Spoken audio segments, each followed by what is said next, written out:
বন্ধুরা, আজকের বিষয়টি একটু গম্ভীর। আজ নাগাল্যান্ডের একটি উপজাতি সম্পর্কে জানাবো। তারা তাদের উগ্র আচরণের জন্য পরিচিত।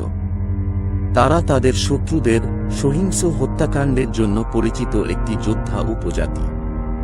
অনুগ্রহ করে মনে রাখবেন যে এই ভিডিওতে উল্লেখিত বিষয়গুলি কোনিয়াক উপজাতির সংস্কৃতির একটি অংশ এবং এটি তাদের জীবনযাপনের পদ্ধতি ছিল। সেটা ঠিক না ভুল তা বিচার করার আমি কেউ নই, তাই ভিডিওটি খোলা মনে দেখবেন। আমি শুধু তাদের জীবন যাপনের ধরন তুলে ধরার চেষ্টা করলাম মাত্র।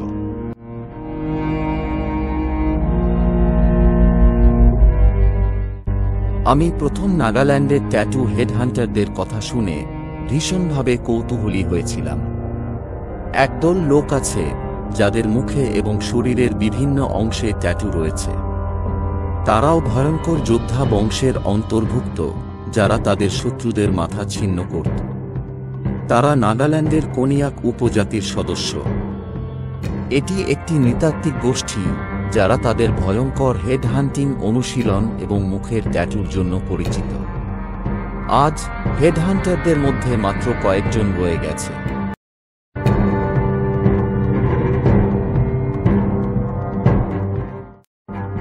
উপজাতি উত্তর পূর্ব ভারতের নাগাল্যান্ডে বসবাসকারী 17টি উপজাতির মধ্যে একটি। এর পূর্বে মায়ানমার এবং পশ্চিমে আসাম সীমান্ত। ভারতের ক্ষুদ্রতম রাজ্যগুলির মধ্যে একটি হল নাগাল্যান্ড, যা প্রকৃতির সৌন্দর্যে আশীর্বাদিত একটি রাজ্য। এটি ভারতের সবচেয়ে সাংস্কৃতিকভাবে প্রাণবন্ত রাজ্যগুলির মধ্যে একটি, যা বেশিরভাগই হর্নবিল উৎসবের জন্য পর্যটন সার্কিটে পরিচিত। কোনিয়াক উপজাতিরা নাগাল্যান্ডের পূর্ব অংশে অবস্থিত মন জেলায় বসবাস করে।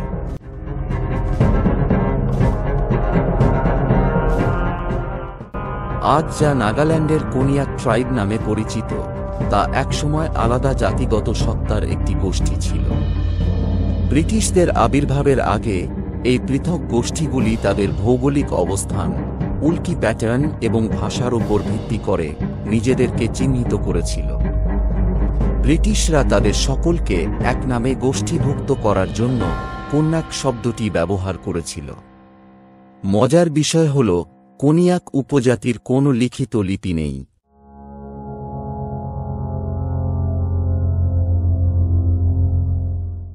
তাদের সমস্ত ইতিহাস, ঐতিহ্য, সংস্কৃতি এবং জ্ঞান প্রজন্ম থেকে প্রজন্মে মৌখিকভাবে লোককাহিনী, লোকগীতি, কবিতা এবং জীবনযাত্রা সম্পর্কে সাধারণ বাণীর মাধ্যমে চলে এসেছে। কোনিয়াক উপজাতির প্রতিদিনের প্রতিটি জাগতিক কাজের জন্য গান রয়েছে। কৃষিকাজ বা ধান ঢেঁকির মতো দৈনন্দিন কাজের জন্য উৎসর্গ করা গান রয়েছে। দৈনন্দিন জীবন, প্রেম, জীবন এবং মৃত্যু, হেডহান্টিং এবং ট্যাটু করা সম্পর্কে মৌখিক উপদেশ রয়েছে। কোনিয়াক উপজাতি মঙ্গোলয়েড জাতিভুক্ত।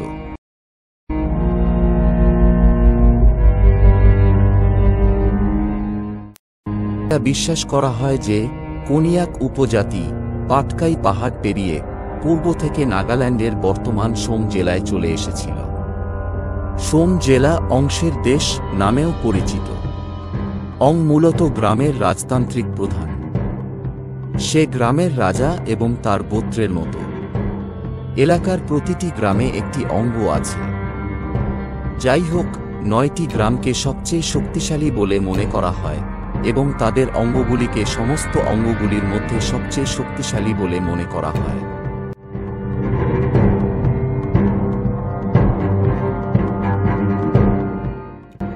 এই 9টি কোন্যাক গ্রাম হল চি, মন, লংওয়া, শেয়াংহা চিনিউ, সাংনিউ, লংজাং, তাং, ইয়ানশা এবং জাংখাম। এসব গ্রামে ক্ষমতা হস্তান্তর বংশগত। শুধুমাত্র অঙ্গের পুত্রই পরবর্তী অঙ্গ হতে পারে। আমি আরও একটি মজার তথ্য শুনেছি। একটি গ্রামের অংতাককে অবশ্যই একটি অঙ্গাকে বিয়ে করতে হবে, অথবা অন্য গ্রামের অন্য একটি অঙ্গটকের কন্যাকে বিয়ে করতে হবে। এই বিয়ে সাধারণত দুটি শক্তিশালী গ্রামের মধ্যে গঠিত একটি জোট। শুধুমাত্র এই রাজকীয় মহিলার দ্বারা জন্মগ্রহণকারী সন্তানরাই অঙ্গতকের উত্তরাধিকারী হতে পারে।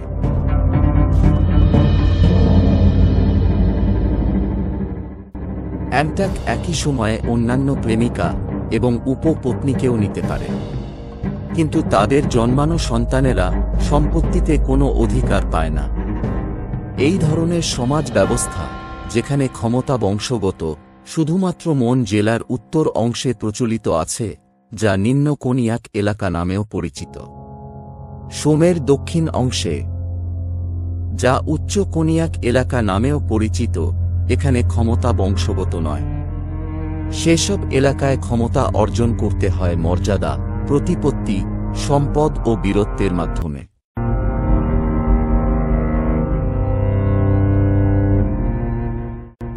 হেডহান্টিং একসময় নাগা সমাজের হৃদয় ছিল।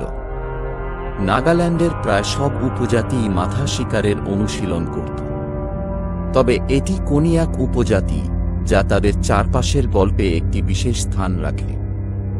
সম্ভবত এই কারণেই কোনিয়াক উপজাতি মাথা শিকারের অভ্যাস ত্যাগ করেছিল। কোনিয়াক নাগা উপজাতি হল একটি ভয়ানক যোদ্ধা উপজাতি, যারা প্রতিবেশী গ্রামের সাথে তাদের হিংস্রতা এবং যুদ্ধের অনুশীলনের জন্য পরিচিত। তারা তাদের হেড হান্টিং দক্ষতার জন্য পরিচিত।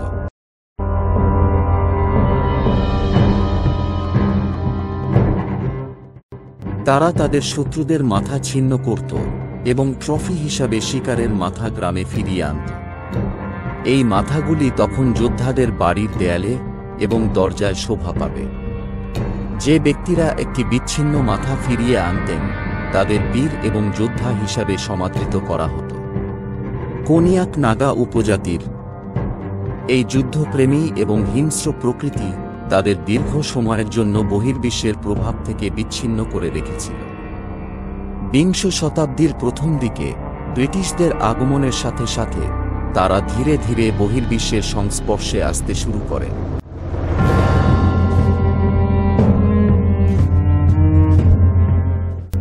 হেডহান্টিং হল একটি শিরচ্ছেদ করা মাথা নেওয়া এবং সংরক্ষণ করার অভ্যাস। তাহলে কোনিয়াক উপজাতি কেন তাদের শত্রুদের মাথা ছিঁড়ে ফেলবে? এটা কি শুধুমাত্র ক্ষমতার জন্য ছিল, নাকি এটা মজার জন্য ছিল? ঠিক আছে, হেডহান্টিং অনুশীলনের একটি কারণ অবশ্যই ক্ষমতার জন্য ছিল। শত্রু গ্রাম থেকে কেউ যদি অন্যের মাথা বিচ্ছিন্ন করে, তবে এটি সেই গ্রামে তাদের ক্ষমতার কথা বলে। তবে আরও কয়েকটি কারণ রয়েছে যা নাগা উপজাতিদের দ্বারা হেডহান্টিং অনুশীলনের মধ্যে গিয়েছিল।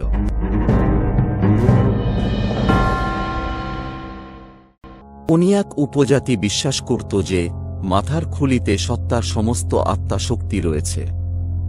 এটি মাথার ভিতরে, যেখানে আত্মা এবং শক্তি বাস করে। এই আত্মা শক্তি জমির সমৃদ্ধি এবং উর্বরতা, প্রচুর ফসল এবং গ্রামবাসীদের সাধারণ কল্যাণের সাথে দৃঢ়ভাবে সম্পর্কিত। মানুষের মাথার খুলির মধ্যে সবচেয়ে শক্তিশালী আত্মা শক্তি বলে তাদের বিশ্বাস। গ্রামে আনা সমস্ত খুলি নির্দিষ্ট জায়গায় রাখা হয়েছিল। সাধারণত যারা শিকার করত, তাদের বাড়িতে পশুর খুলি রাখা হতো।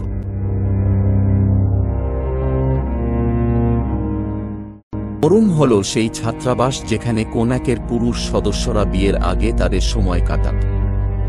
প্রতিটি গ্রামে তাদের জনসংখ্যার উপর নির্ভর করে বেশ কয়েকটি মরুম ছিল। অল্পবয়সী ছেলেরা মোরঙ্গে প্রবেশ করত এবং সেখানেই থাকত। তারা তাদের গুরুজনদের কাছ থেকে মরুমদের শিকার, কৃষিকাজ এবং জীবনযাপনের অন্যান্য উপায় শিখেছিল। অল্পবয়সী ছেলেরা তাদের প্রথম ট্যাটু মরুঙ্গে করাবে। তারা মরুঙ্গে তাদের প্রথম শিকারের মাথাও নিয়ে আসবে। বিয়ে হলেই তারা তাদের ঘরে চলে যাবে।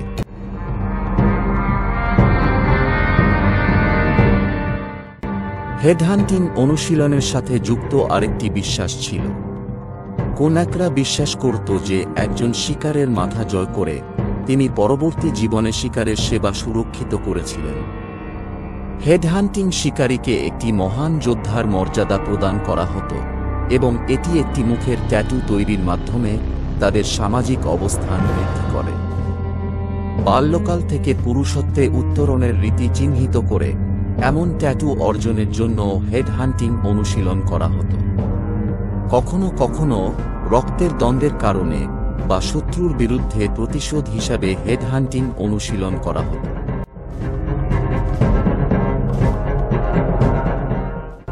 একটি মরণ বা একটি নতুন লক ড্রামের উদ্বোধনের জন্য হেড হান্টিং করা হতো।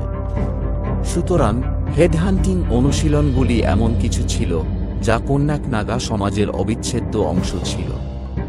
কোনিয়াক উপজাতি চুরি করে মাথা শিকার করত। তারা অতর্কিত আক্রমণের মাধ্যমে শিকারের উপর হামলা চালাবে এবং তাদের মাথা ছিন্ন করবে। সাধারণত খোলামেলা লড়াই এবং বড় আকারের অভিযান পরিচালিত হতো শুধুমাত্র সমগ্র গ্রামগুলিকে নিশ্চিহ্ন করার জন্য। কোনিয়াক সংস্কৃতিতে হেড হান্টিং একটি প্রধান ভূমিকা পালন করেছে।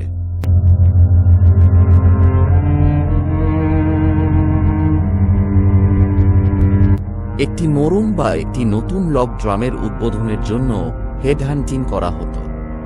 সুতরাং হেড হান্টিং অনুশীলনগুলি এমন কিছু ছিল যা কোন্যাক নাগা সমাজের অবিচ্ছেদ্য অংশ ছিল।